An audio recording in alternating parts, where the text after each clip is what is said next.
వాస్తవం ఇదైతే ఎవరి హయాంలో రాష్ట్రం విచ్ఛిన్నమైంది, ఎవరి హయాంలో అప్పులు ఎలా ఉన్నాయి అని కూడా ఒకసారి గమనించినట్లయితే ఈ పెద్ద మనిషి చంద్రబాబు నాయుడు గారు అన్ని అబద్ధాలు మోసాలే చేస్తారు. ఇదే పెద్ద మనిషి ఎన్నికలప్పుడు ఏమన్నాడు? రాష్ట్రం అప్పులు 14 లక్షల కోట్లు అని చెప్పి ఊదరగొట్టాడు. రాష్ట్రం శ్రీలంక అయిపోతా ఉంది, మన్ను పాడు పరదేశి అని చెప్పి బండలు బండలు బండలు వేశాడు. గవర్నర్ గారి ప్రసంగానికి వచ్చేసరికి తగ్గిపోయాడు. రాష్ట్రం అప్పులు 10 లక్షలే అన్నాడు. అప్పుడప్పుడు శ్వేతపత్రాలు రిలీజ్ చేస్తాడు. చేసినప్పుడు రాష్ట్రం అప్పులు 12,93,000 కోట్లు అంటున్నాడు. చివరికి బడ్జెట్ ప్రవేశపెడితే అప్పులు రాష్ట్రానికి ఎంత ఉన్నాయో చెప్పక తప్పదు అని చెప్పి బడ్జెట్ పెట్టడం కూడా పోస్ట్పోన్ చేసినాడు. ఇక చివరికి బడ్జెట్ ప్రవేశపెట్టక తప్పదు అని చెప్పి తప్పనిసరి పరిస్థితుల్లో నవంబర్లో బడ్జెట్ ప్రవేశపెట్టక తప్పల. ఏ రాష్ట్ర ప్రభుత్వం అయినా కానీ ఎవడైనా ఎప్పుడైనా గమనించారా నవంబర్లో బడ్జెట్ ప్రవేశపెట్టడం?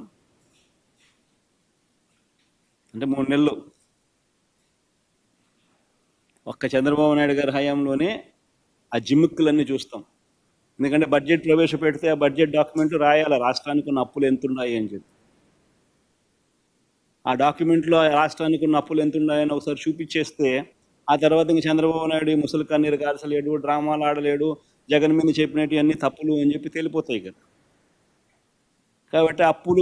కాబట్టి బడ్జెట్ డాక్యుమెంట్ ప్రవేశపెట్టడమే నవంబర్ దాకా పోస్ట్పోన్ చేశాడు. చివరికి నవంబర్లో బడ్జెట్ డాక్యుమెంట్ ప్రవేశపెట్టేసరికి తనంతటి తానే బడ్జెట్ డాక్యుమెంట్ ప్రవేశపెట్టేటప్పుడు తనంతటి తానే 6,46,531 కోట్ల రూపాయలు అని చెప్పి తాను ప్రవేశపెట్టిన బడ్జెట్ డాక్యుమెంట్లో తానే ఒప్పుకోక తప్పలేదు. ఇంతకన్నా దారుణమైన మనిషి పరిస్థితి బహుశా ఎక్కడా ఉండదు. ఈ పెద్ద మనిషి చంద్రబాబు నాయుడు గారు ఇలాంటి మోసాలు చేస్తూ ఉంటాడు ఎప్పుడు కూడా.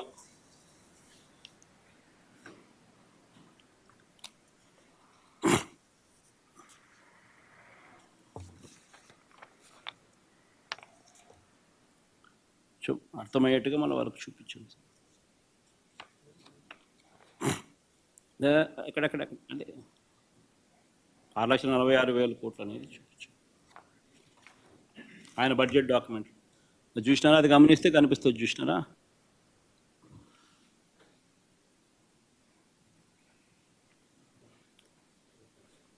అది పబ్లిక్ డెట్ అవుట్ స్టాండింగ్, ఇది గవర్నమెంట్ గ్యారంటీస్ అవుట్ స్టాండింగ్.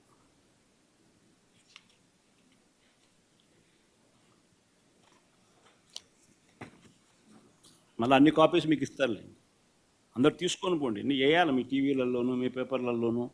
మీరు ఇవన్నీ డాక్యుమెంట్ ప్రజెంటేషన్ కూడా చేయాలి.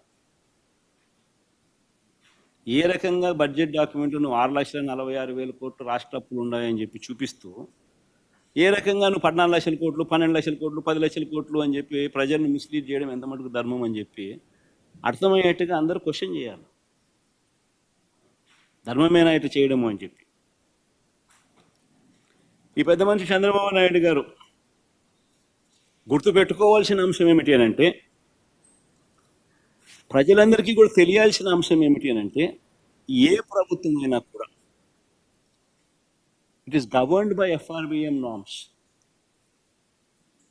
ఏ ప్రభుత్వం అయినా కూడా FRBM ప్రకారము రాష్ట్ర GSDPలో 3%, 3.5% సెంట్రల్ గవర్నమెంట్ డిసైడ్ చేస్తుంది. ఆ డిసైడ్ చేసిన ఆ పర్సంటేజ్ ప్రకారమే ఎవరైనా కూడా బారోయింగ్ చేయగలుగుతారు. అంతకన్నా ఎక్కువ చేసే అవకాశం చాలా తక్కువగా ఉంటుంది. కానీ ఒక్క చంద్రబాబు నాయుడు గారి పాలనలో మాత్రం, అప్పట్లో అక్కడ కూడా కేంద్ర ప్రభుత్వంలో ఆయన చక్రం తిప్పుతా ఉన్నాడు కాబట్టి తాను హయాంలో మాత్రం టేబుల్ 7 చూపించు. తాను హయాంలో మాత్రం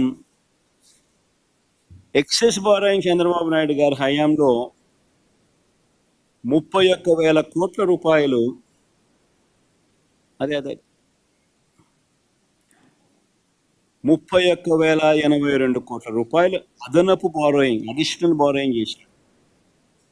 అంటే ఇది క్లియర్గా ఆయన 5 సంవత్సరాలు, మన 5 సంవత్సరాలకు సంబంధించిన డేటా. జిఎస్డిపి మనది ఇంత, ఫిజికల్ డెఫిసిట్ అంటే మనం బారో చేయగలిగిన లిమిట్స్ ఇంత, ఫిజికల్ డెఫిసిట్లో ఎంత percentage, physical deficit to GSDP percentage ఎంత, రికమెండేషన్ ఎంత రికమెండెడ్, ఆ రికమెండెడ్ అమౌంట్ అయితే ఎంత, చేయాల్సిన దానికన్నా ఎక్సెస్ ఎంత చేశారు అని ప్రతి సంవత్సరం గమనిస్తే 31,082 కోట్ల రూపాయలు చంద్రబాబు నాయుడు గారి హయాంలో చేయాల్సిన బడ్జెట్ కన్నా, చేయాల్సిన బారోయింగ్ కన్నా ఓవర్ బారోయింగ్ జరిగింది.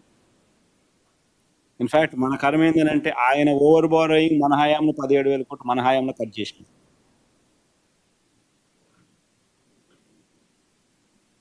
అది కూడా మనం చూస్తాం.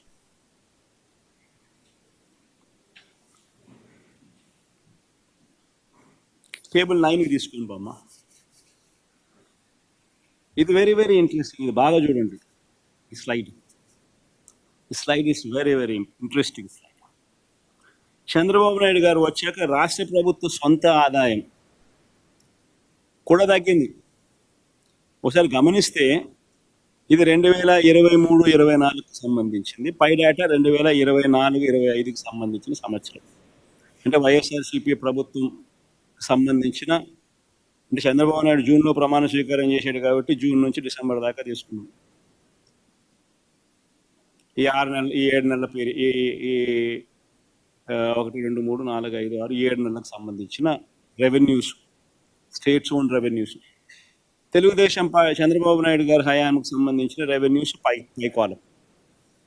2023-24 అంటే వైఎస్ఆర్సీపీ ప్రభుత్వ హయాంలో జూన్ నుంచి డిసెంబర్ వరకు వచ్చిన ఆదాయం రాష్ట్ర ప్రభుత్వ స్టేట్స్ ఓన్ రిసోర్సెస్ ఆదాయం ఎంత అని చూస్తే 50,804 కోట్లు అయితే, చంద్రబాబు నాయుడు గారి సేమ్ పీరియడ్, ఇదే జూన్ నుంచి డిసెంబర్ దాకా చూస్తే రాష్ట్ర ప్రభుత్వానికి వచ్చిన ఆదాయం తగ్గి